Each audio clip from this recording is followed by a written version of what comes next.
In the course of modern history, the financial markets have followed patterns that, while complex, are strikingly predictable in their outcomes.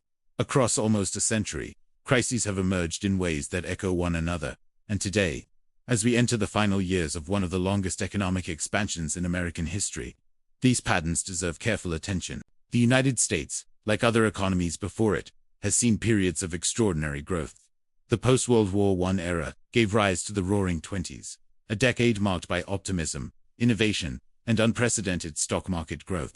The automobile, radio, and electricity transformed daily life, offering new opportunities and reshaping society. Investors, captivated by the promise of endless growth, increasingly bought stocks on margin, borrowing money to amplify potential returns.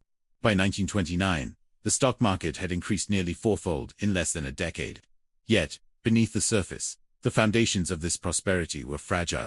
Agricultural prices had been falling for years, debt levels were rising, and commercial real estate markets in regions such as Florida had already collapsed.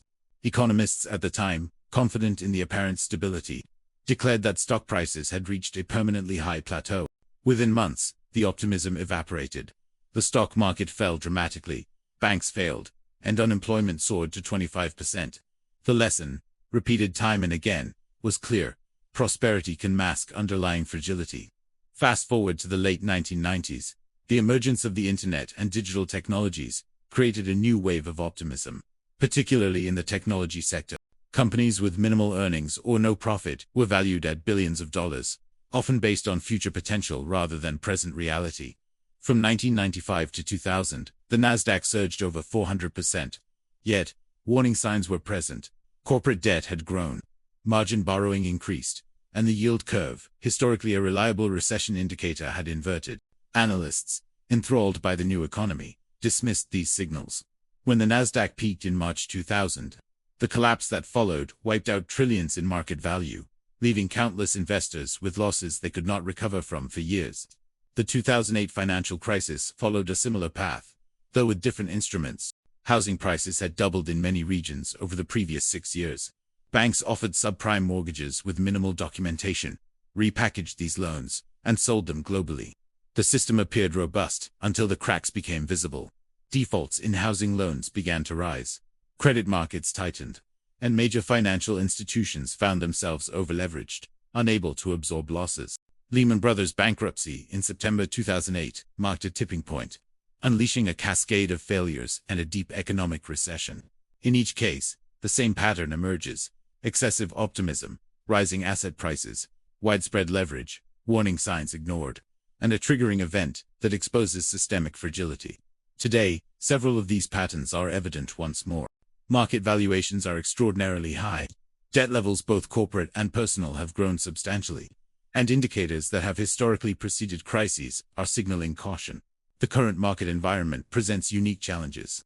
Total U.S. stock market capitalization now exceeds $60 trillion, more than double the GDP.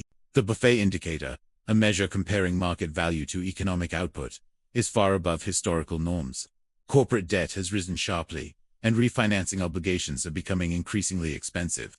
Commercial real estate markets, particularly office spaces, are under stress, with vacancy rates remaining elevated and property values substantially below peak levels. Meanwhile, households carry significant debt, and the personal savings rate has dropped to historically low levels. These factors combine to create an environment where even minor shocks could have amplified consequences. Geopolitical dynamics further complicate the economic landscape. Tensions between major powers, including the United States and China, remain high. Conflicts persist in regions such as Eastern Europe and the Middle East. In an interconnected global economy, geopolitical crises can quickly ripple through financial systems, affecting markets, trade, and investment. Even as warning signs accumulate, the narrative in mainstream media often emphasizes resilience, innovation, and continued growth. Yet history demonstrates that ignoring early signals can be costly. Crises are rarely sudden without precursors. Economic systems build tension over time, creating conditions where declines are not merely possible but probable once triggers occur. The final stage of an economic expansion does not look dramatic at first. Markets can remain elevated, optimism can persist, and corporate earnings may show modest growth. But beneath the surface, structural vulnerabilities develop. Debt grows, valuations diverge from historical norms, and financial institutions become increasingly interconnected. When the next significant stressor arrives, a geopolitical shock, a major corporate default, or a sudden tightening of credit, these vulnerabilities can cascade, creating systemic risk. As we observe the current landscape, it becomes evident that multiple indicators suggest caution. By studying history, analyzing market metrics, and considering global political dynamics, it is possible to understand why many analysts predict a period of correction or crisis in the coming years. Awareness and preparation are not about fear, they are about understanding systemic patterns and recognizing risk in an interconnected world. As we move into the mid-2020s, the global economic landscape presents a complex picture. On the surface, markets appear resilient. The US stock market hovers near record highs, and corporate earnings, while uneven, continue to show growth in certain sectors. Yet beneath this facade, a series of vulnerabilities is accumulating, each one quietly increasing the potential for disruption. One of the most prominent concerns lies in corporate debt. Over the past several years, companies have taken advantage of historically low interest rates, borrowing extensively to fund expansion, acquisitions, and shareholder payouts. Much of this debt was issued at low rates, but as central banks respond to inflationary pressures and gradually raise rates, the cost of refinancing has increased sharply. A company that borrowed at 3% may now face rates exceeding 6%. This doubling of interest expense can strain earnings, reducing cash flow and increasing the likelihood of default. Across the corporate landscape, these pressures are magnified when combined with declining revenues or market downturns. Commercial real estate also illustrates structural risk. Office vacancy rates in major cities remain elevated, a reflection of shifts in work patterns, including remote and hybrid arrangements.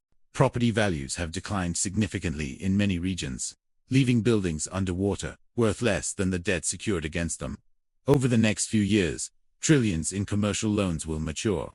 For borrowers unable to refinance or sell assets at sufficient prices, defaults are likely. Regional banks, which hold a significant portion of these loans, face exposure that could ripple through the financial system. Even modest declines in property values could trigger cascading effects across lenders and investors. Household finances amplify the potential for economic stress. U.S. consumer debt has grown substantially, encompassing credit cards, auto loans, and student loans. With average interest rates rising and the personal savings rate at historically low levels, many households lack the buffer to withstand financial shocks. A sudden increase in unemployment or interest rates could prompt widespread defaults, reducing consumer spending and accelerating a slowdown. In economic terms, this combination of leverage, limited liquidity, and high debt amplifies systemic risk. The Federal Reserve operates in a delicate balancing act. Following the pandemic, interest rates were raised sharply to control inflation. Now, rates remain elevated relative to historical norms, a policy aimed at restraining excess demand while avoiding recession. Yet this balance is fragile. If rates remain too high for too long, corporate and consumer debt service costs will continue to climb, placing pressure on both borrowers and banks. If rates fall too quickly, inflation could resurge, forcing further policy adjustments. In essence, central bankers are managing the timing and magnitude of potential downturns, but they cannot eliminate underlying vulnerabilities. International dynamics further complicate the picture. The US and China maintain a tense strategic relationship, with disputes over trade, technology, and regional security persisting. Any escalation, particularly concerning Taiwan, could disrupt global supply chains, capital flows, and market stability. Europe faces its own set of challenges, including energy security, inflation, and political fragmentation. Conflict in Ukraine, instability in the Middle East, or unexpected geopolitical shocks could act as catalysts for financial stress. In an over-leveraged system, even localized crises can have global consequences. Several economic indicators provide early warning signals. Manufacturing activity, measured by indices such as the ISM, has been contracting for consecutive months.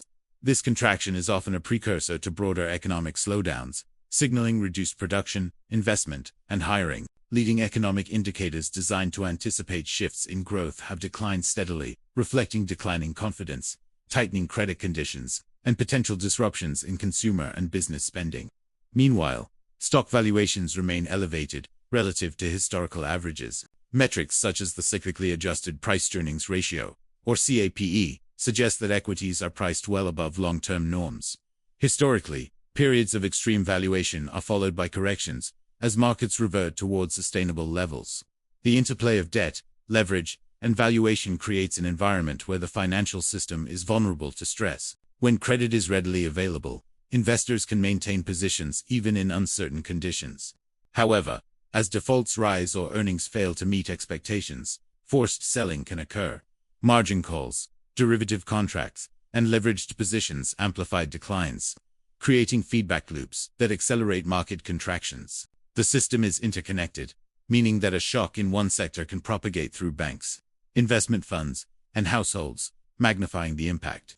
Global supply chains, which were already stressed during the pandemic, remain sensitive to disruptions. Trade restrictions, logistical bottlenecks, and geopolitical tensions can exacerbate inflationary pressures or restrict the availability of critical goods.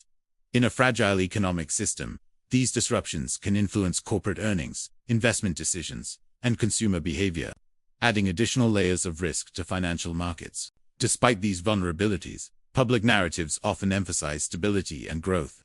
Media outlets, analysts, and policymakers highlight resilience, technological innovation, and ongoing recovery in specific sectors. Yet history demonstrates that optimism alone does not prevent crises. In fact, periods of pronounced optimism can mask underlying fragility, lulling investors and institutions into complacency. Awareness of these dynamics is essential for understanding how markets may evolve over the coming years. Financial history also teaches that timing matters. Crises do not appear overnight. They develop gradually, often over several years. The early stages are marked by subtle shifts in debt levels, asset prices, and confidence. These shifts create tension, gradually increasing the system's vulnerability. Only when a triggering event occurs, whether financial, geopolitical, or policy-related, does the accumulated strain manifest as a visible crisis. Preparing for such periods requires understanding both the systemic vulnerabilities and potential catalysts. In the months ahead, observers may see initial signs of stress in corporate defaults, commercial property restructuring, or regional banking instability. Market volatility may increase, and investors may begin adjusting portfolios in response to changing conditions. These early signals, though often overlooked in bullish narratives, can provide valuable insight into broader systemic trends. By studying these indicators, analysts and individuals can better anticipate the challenges and opportunities that arise in turbulent periods. The broader lesson is clear. Economic expansions, no matter how long or prosperous, are not immune to correction. Structural imbalances, rising debt, overvalued markets, and geopolitical tensions create conditions where disruptions become not just possible, but probable. Awareness, analysis, and measured preparation are essential components of navigating such an environment successfully. While the precise timing of events cannot be predicted with certainty, the convergence of economic, financial, and geopolitical factors suggests that careful attention is warranted. As we consider the coming years, it becomes clear that financial systems, while resilient in some respects, remain sensitive to stress. Historical patterns and present conditions suggest that the U.S. and global markets may face a period of correction.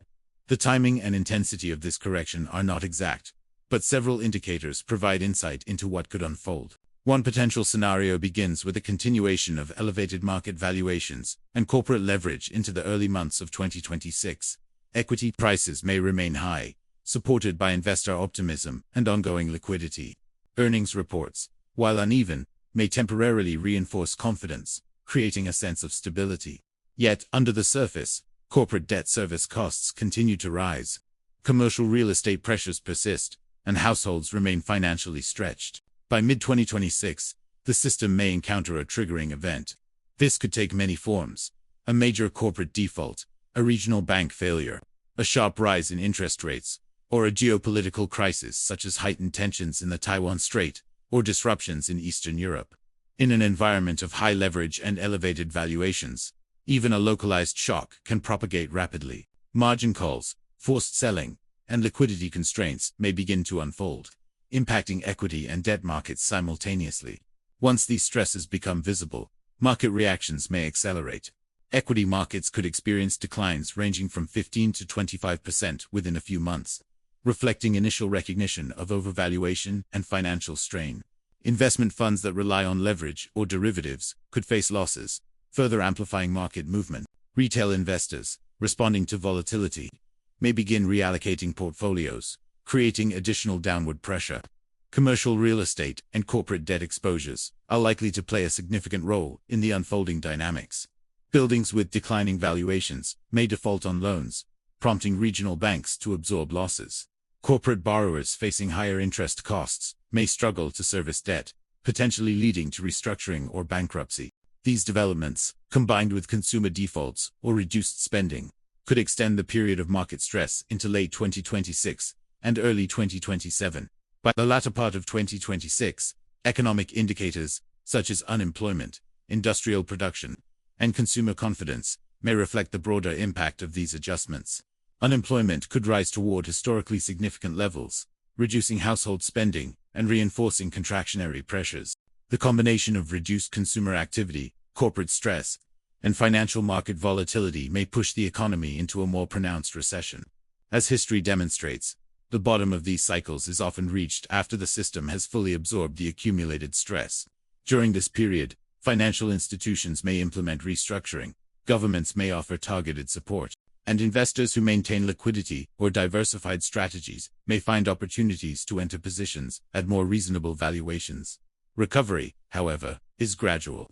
Early investors who preserved capital and avoided excessive risk during the downturn may benefit significantly, while those who overextended themselves may face lasting losses. The lessons from previous cycles are instructive. In 1929, 2000, and 2008, markets and economies were initially buoyed by optimism, innovation, or perceived new paradigms. Yet in each case, systemic vulnerabilities, high debt levels, overvalued assets, and interconnections across institutions magnified the impact of shocks. Understanding these patterns allows for a more measured response, emphasizing risk management, diversification, and strategic planning. From a geopolitical perspective, investors and policymakers alike must remain vigilant. Global tensions, trade disputes, and regional conflicts can serve as catalysts, accelerating adjustments already underway. Even in periods of apparent stability, geopolitical risk is rarely static. Shifts in alliances, sanctions, or military developments can influence investor behavior, commodity prices, and financial markets, highlighting the importance of considering both economic and political variables. Practical strategies for navigating periods of heightened uncertainty emphasize preparedness over speculation. Preserving liquidity, managing leverage, and maintaining diversified portfolios can help mitigate the impact of market stress. Monitoring economic indicators, corporate debt levels, and credit market conditions provides insight into emerging vulnerabilities. Awareness of geopolitical dynamics adds a further layer of context, allowing for more informed decisions. It is important to recognize that periods of adjustment, while challenging, also create opportunities.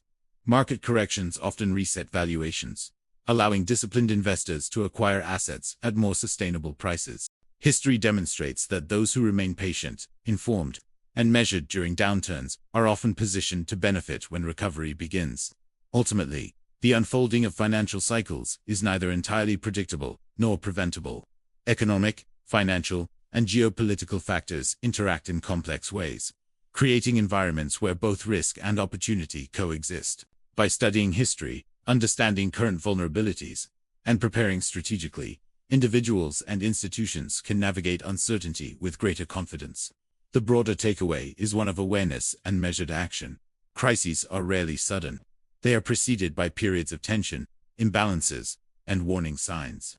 By recognizing these conditions and responding with prudence, it is possible to reduce exposure, preserve capital, and adapt to changing circumstances. The patterns of the past century, combined with present-day indicators, suggest that careful observation and strategic planning remain essential components of financial resilience. As we look ahead, the intersection of economic fundamentals, market behavior, and geopolitical developments will shape the trajectory of global financial systems. While precise outcomes cannot be forecast with certainty, the convergence of these factors highlights the importance of vigilance, informed decision-making, and an appreciation for both the risks and opportunities inherent in complex, interconnected systems. Preparedness, rather than speculation or panic, is the guiding principle. By understanding structural vulnerabilities, monitoring evolving conditions, and maintaining flexibility, investors and institutions can position themselves to navigate turbulence effectively. History shows that those who anticipate shifts, act prudently, and remain disciplined often emerge stronger, even in periods of uncertainty. In the calm observation of patterns, the study of historical cycles, and the recognition of current economic and geopolitical dynamics, a framework emerges for understanding both risk and potential. By appreciating the continuity of these patterns and their recurring nature, it is possible to approach the future with informed awareness, strategic prudence, and measured confidence.